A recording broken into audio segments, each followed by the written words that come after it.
Hello, this is Bob Flynn, Director of International Timber with RISI, and I'm going to talk this morning about the International Pulpwood Trade Review. This publication, we posted it at the end of last month, March 2018. This is the 25th edition of this annual report.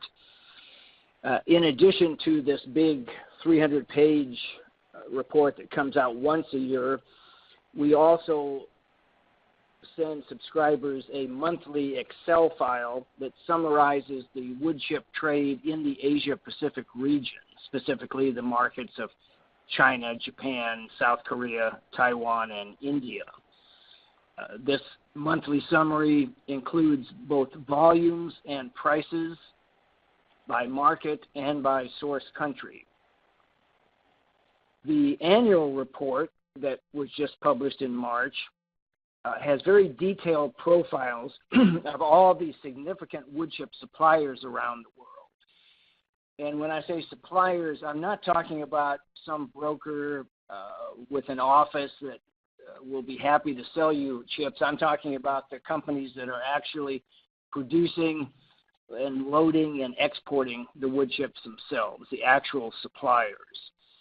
We include details on their species, their volumes shipped year by year, some logistics considerations around their port of loading, and who their customers are.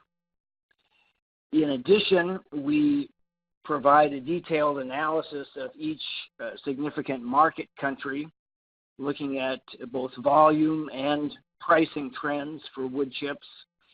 We describe the major importing companies and where they source their wood chips from. Finally, the report includes a forecast chapter.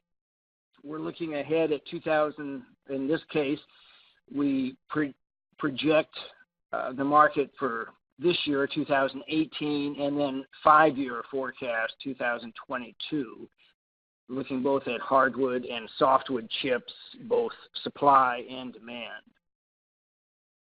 And I've provided a link here if you want to see more information specifically. But to summarize the market situation, consultants really love it when markets are at what we call a turning point, because when things are the same year after year, there's not much to talk about.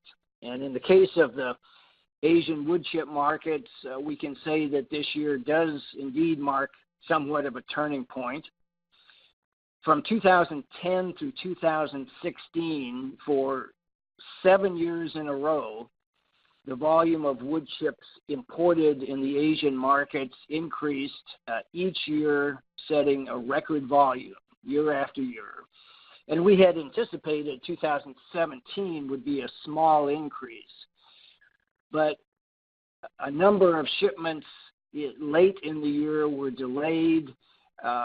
We monitor the market by tracking arrivals rather than vessels departing from the source countries. So the arrivals, number of vessels were delayed from December into January. And in fact, for 2017, then the total volume was slightly lower than in 2016, down by something like 0.2%. We do expect that the volume imported in 2018 will be slightly larger again, but going forward, we are looking at a much different market over the next 5 years than what we've experienced since 2010.